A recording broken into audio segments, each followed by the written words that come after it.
Hello viewers, আসসালামু আলাইকুম। আজকে আমরা আরো একটি গুরুত্বপূর্ণ সেশন আপনাদেরকে দেখাবো। সেটি হচ্ছে কিভাবে আপনি একটি গুগল ফর্ম তৈরি করবেন। প্রথমে আমাদের ওয়েব ব্রাউজার ওপেন করতে হবে। ওয়েব ব্রাউজার ওপেন করার পরে আমাদের ইমেল আইডিতে লগ ইন করে আমরা এখান থেকে এই যে থ্রি ডট থেকে চলে যাব গুগল ফর্ম। এই যে গুগল ফর্মে আসার পরে আমরা এই যে প্লাস বাটন, এই প্লাস বাটনে ক্লিক করব। ব্ল্যাঙ্ক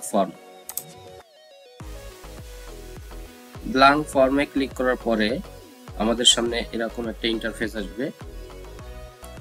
এখানে থাকছে কোশ্চেন, অর্থাৎ আমি যে গুগল ফর্ম তৈরি করব এই ফর্মের মাধ্যমে আমি কোন কোন তথ্য সংগ্রহ করতে যাচ্ছি সেই বিষয়ে আমি প্রশ্ন করব। যেমন হতে পারে নাম, পিতার নাম, মাতার নাম, জন্ম তারিখ, ইমেইল, মোবাইল নাম্বার, অর্থাৎ আমি যে তথ্যগুলো জানতে চাই সেইগুলো হবে কোশ্চেনস। তারপরে থাকবে রেসপন্স। এই রেসপন্স এখন আছে 0। আমি যখন গুগল ফর্মটি কমপ্লিট করে এটা পাবলিকের কাছে এই প্রোভাইড করব, তারা ফর্মটি পূরণ করে জমা দেওয়ার পরে এখানে রেসপন্স দেখাবে, অর্থাৎ এই ফর্ম ব্যবহার করে কে কে তথ্য জমা দিল বা রেসপন্স করলো সেটি এখানে দেখাবে। তারপরে এখানে থাকছে সেটিং এ আমাদের আজ এইভাবে বিশেষ কোনো কাজ নেই। কিছু সেটিং আছে যেটি করে নিলে ভালো হয়, তবে আপনারা যদি সেটা জানতে চান আমি পরে দেখাবো। আমাদের মেইন বিষয়টা থাকবে কোশ্চেন। তারপরে এখানে থাকছে কাস্টমাইজ থিম। এখান থেকে আমাদের যে থিম এগুলা চেঞ্জ করা যাবে, কালার চেঞ্জ করা যাবে। এখান থেকে কালার চেঞ্জ করলে কি হচ্ছে, আমাদের এই যে ফর্মের যে বর্ডার সেটি চেঞ্জ হচ্ছে, ব্যাকগ্রাউন্ড চেঞ্জ হচ্ছে। এটা হচ্ছে প্রিভিউ, অর্থাৎ আমরা ফর্মটি কমপ্লিট করার পরে আমাদের দেখতে হবে ফর্মটি প্রকৃতপক্ষে কেমন দেখাচ্ছে, সেই জন্য এখানে প্রিভিউ। কিন্তু আমাদের এটা হচ্ছে আনডু, এটা হচ্ছে রিডু, আর এটা হচ্ছে পাবলিশ। ফর্ম কমপ্লিট হয়ে যাওয়ার পরে আমরা এটি পাবলিশ করব, যেন সবাই এটাতে তাদের তথ্য জমা দিতে পারে। তো আনটাইটেল ফর্ম, এখানে আমাদের কি করতে হবে, এই ফর্মটি আনটাইটেল আছে, আমাদের এখানে একটি নাম দিতে হবে। তো এটা আমরা মুছে দিচ্ছি। দেখেন, এটা মুছে দেওয়ার সাথে সাথে কি হচ্ছে, এখানে আনটাইটেল ফর্মটি অটোমেটিক আবার চলে আসছে। এজন্য আপনি যদি এটি মুছে দেন, এটিতে লেট করা যাবে না, সাথে সাথে কোনো ওয়ার্ড বা লেটার সাথে সাথে লিখে ফেলতে হবে, এটি ফাঁকা রাখা যাবে না। আমরা এখানে দিচ্ছি অ্যাডমিশন ইনফরমেশন।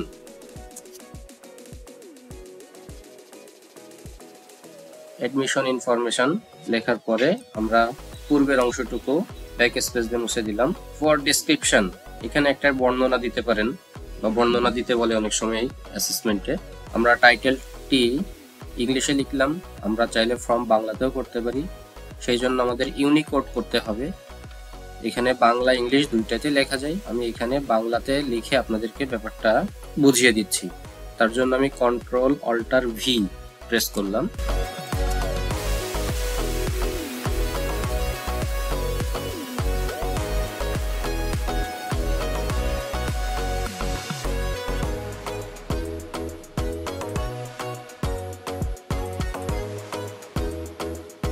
এখানে আমি একটু বর্ণনা দিয়ে দিলাম যে ফর্মটি আসলে কারা ফিল ইন করবে।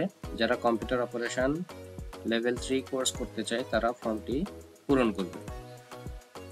প্রথমে কি কোশ্চেন থাকছে, প্রথমে আমাদের কোশ্চেন থাকছে, আমাদের লাগবে নাম, নেম, তাকে অবশ্যই নেম দিতে হবে। এখন এই নেম দেওয়াটা যদি আমাদের বাধ্যতামূলক করতে হয়, তাহলে আমাদের এই যে নিচ থেকে রিকোয়ার্ড এই অপশনটি অন করতে হবে, তাহলে অবশ্যই তাকে নেম সাবমিট করতে হবে। নেম না লিখে সে ফর্মটি সাবমিট করতে পারবে না। তাহলে আমাদের একটা পেয়ে গেলাম। তারপরে আসছে আমাদের আরেকটা কোশ্চেন, এখান থেকে আমরা অ্যাড কোশ্চেন করতে পারি। নাম, এরপরে আসছে মোবাইল নাম্বার, মোবাইল নাম্বারও তাকে বাধ্যতামূলক দিতে হবে। তাহলে রিকোয়ার্ড আমরা এটাতে ওপেন করে দিলাম।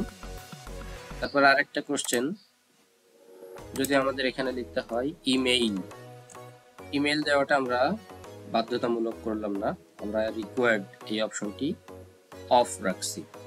এখন মনে করেন যে প্রথম সেকশনে আমরা অ্যাপ্লিকেন্টের নাম, মোবাইল নাম্বার এবং ইমেইল এটা আমরা চাচ্ছি। এখন যদি মনে হয় যে আমাদের এইখানে কোনো নেসেসারি কোশ্চেন দরকার না, আমাদের এই পার্ট, এখানে আমরা যে 4টে পার্ট পেয়েছি কোশ্চেনের, নাম, মোবাইল নাম্বার, ইমেইল এবং এখানে আরেকটি যেটি আমরা এখনো লিখিনি, আমি আপাতত ডি লিখে রাখলাম। তারপর যদি মনে হয় এই সেকশনটি ভুল হয়েছে, ডিলিট করতে হবে, তাহলে আমরা এই যে নিচে ডিলিট কোশ্চেন এখানে ক্লিক করলে এটি ডিলিট হয়ে যাবে। এই যে এটি ডিলিট হয়ে গেল। এরপরে যদি আমাদের বলে যে আরেকটি সেকশন হবে, এই যে এখানে অ্যাড সেকশন, অর্থাৎ ফর্মটি যখন কেউ ফিল ইন করতে যাবে প্রথম ধাপে তার নিজের নাম, মোবাইল নাম্বার এবং ইমেইল দিতে হবে। তার দ্বিতীয় ধাপে গিয়ে, দ্বিতীয় সেকশনে গিয়ে তার আরো ডিটেইলস তথ্য দিতে হবে। সেটার জন্য আমরা অ্যাড সেকশনে ক্লিক করব।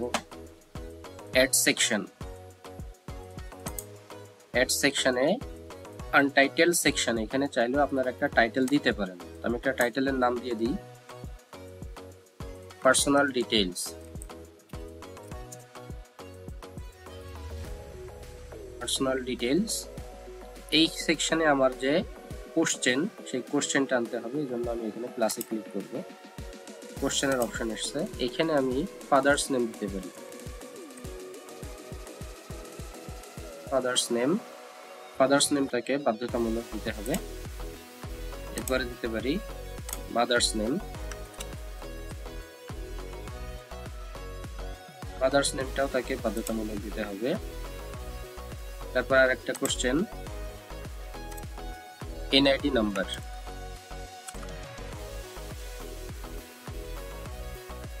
এনআইডি নাম্বার এটিও তাকে বাধ্যতামূলক দিতে হবে। তাহলে আমি যদি এই তথ্যগুলা চাই, তাহলে এবার আমরা এটা প্রিভিউ করে দেখতে পারি যে আসলে আমার ফর্মটি প্রকৃতপক্ষে কেমন দেখাবে। তো প্রিভিউর জন্য আমরা যে এই অপশনে ক্লিক করব, এটা হচ্ছে আমাদের ফর্মের আউটলুক, ফাইনাল আউটলুক। এখানে টাইটেল, এখানে ডেসক্রিপশন, এই যে এখানে ইন্ডিকেটস রিকোয়ার্ড কোশ্চেন, অর্থাৎ যেখানে এই যে লাল স্টার চিহ্ন দেওয়া থাকবে সেই প্রশ্নগুলোর উত্তর অবশ্যই দিতে হবে।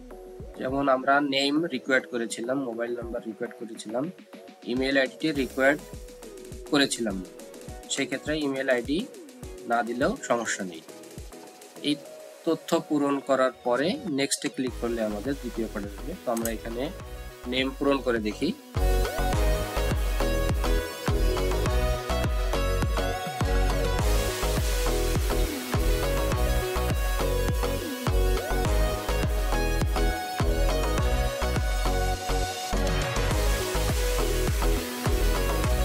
আমাদের মোবাইল নাম্বারটি ভ্যালিডেশন করতে বলে, আমরা আজকে আর ভ্যালিডেশন করাটা শিখাচ্ছি না, পরে অন্য আরেকটি সেশনে আমরা কিভাবে মোবাইল নাম্বার ভ্যালিডেশন করতে হয় সেটি শিখাবো।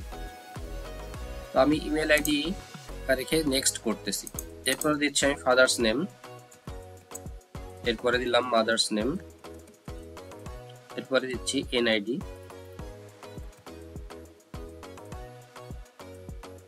দেওয়ার পরে আমাদের সাবমিট বাটনে ক্লিক করতে হবে। কিন্তু আমাদের সাবমিট বাটনটি এখনো অ্যাক্টিভ হচ্ছে না, কারণ নট পাবলিশড অবস্থায় আছে, যার কারণে আমাদের সাবমিট বাটনটি অ্যাক্টিভ হয়নি। তো আমি এখান থেকে পূর্বের অবস্থানে চলে আসছি। এখানে আসার পরে আমার মনে হয়েছে না ফর্ম সবকিছু ঠিক আছে, তাহলে এটা আমি এখন পাবলিশ করব।